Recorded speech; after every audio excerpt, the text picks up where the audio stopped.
Sabe aqueles desertos da vida? E se eles não forem um erro de percurso, mas na verdade uma sala de aula? E se o isolamento for uma pedagogia divina? É essa a ideia que vamos desvendar hoje. Olha, tudo isso começa com uma ordem divina, bem parecida com a que o profeta Elias recebeu, sabe? Não é um se você quiser, não. É uma convocação para se isolar. É o ponto de partida para uma jornada de aprendizado espiritual muito, mas muito profunda. E isso nos joga direto numa pergunta que, olha, pode mudar toda a nossa perspectiva. E se esse deserto que a gente enfrenta não for um desvio? E se for o caminho? O caminho certo, designado, a sala de aula e não uma simples sala de espera. Então vamos começar a desvendar isso. A primeira grande ideia é a seguinte: existe uma agenda divina por trás do deserto. A chave aqui é entender que ele não é um castigo, de jeito nenhum. É um processo intencional de formação. E olha só que interessante essa comparação. De um lado, a nossa visão, que muitas vezes enxerga o quê? Punição, abandono, o fim da linha. Mas do outro lado, no plano de Deus, o que a gente encontra? Purificação, educação e, o mais importante, uma passagem, um caminho para um novo começo. A perspectiva muda completamente, não é? Ok, então, bem-vindos à Academia da Alma. E a primeira lição, essa é fundamental. O foco aqui não é no fazer, mas no ser. A aula de abertura é toda sobre identidade. Quem nós somos. Para a gente entender isso bem, tem um conceito que é a chave, a teologia da aliança. O princípio é, na verdade, bem simples, mas ao mesmo tempo muito profundo. O relacionamento pessoal com o Senhor vem sempre antes do trabalho para o Senhor. Essa é a base, o alicerce de tudo. E essa frase resume isso perfeitamente. A caminhada com o Deus da obra é a base de qualquer obra de Deus. Sabe, o nosso relacionamento interno, a aliança, é o que sustenta tudo que a gente faz lá fora. Pensa no profeta Elias. Antes dele poder peitar os reis lá no Carmelo, ele primeiro teve que ser confrontado por Deus, no silêncio, lá no ribeirinho. Beleza. Agora vamos para a segunda lição dessa escola. A gente sai da identidade e mergulha na dependência. Porque é isso que o deserto ensina no fim das contas. Amar mais o provedor do que a provisão que ele dá. E essa lição fica cristalina justamente quando as fontes humanas secam. Sabe aquele momento em que a despensa da alma fica vazia? É aí que a gente percebe a nossa total e completa necessidade dele.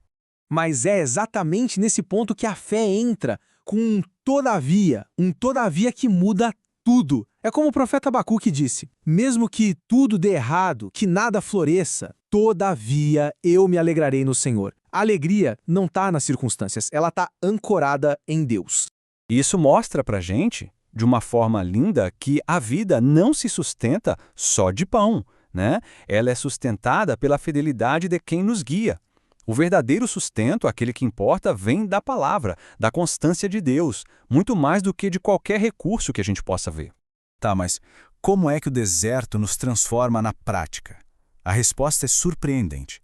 Ela está num tesouro escondido. E o mais incrível é que esse tesouro é encontrado justamente nas nossas fraturas, nas nossas rachaduras. Tem uma metáfora na Bíblia que é poderosíssima para explicar isso.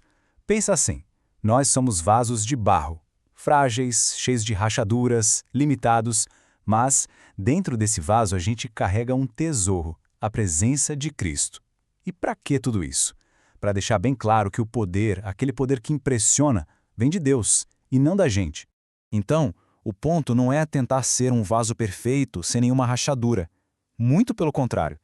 A glória de Deus aparece na luz que vaza por essas rachaduras. A nossa fraqueza, acredite, vira um palco para o poder dele se manifestar.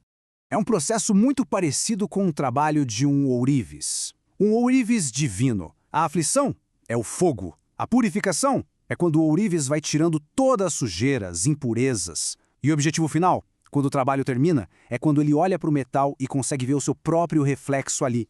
Incrível, né? Mas calma, o deserto não é o fim da linha. De jeito nenhum.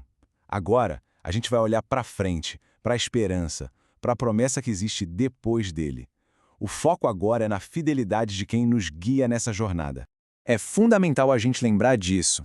O deserto não é o destino final. Pensa nele como um corredor. É nesse corredor que Deus vai limpando a gente, tirando o Egito de dentro da gente, sabe? Aquela mentalidade de escravidão.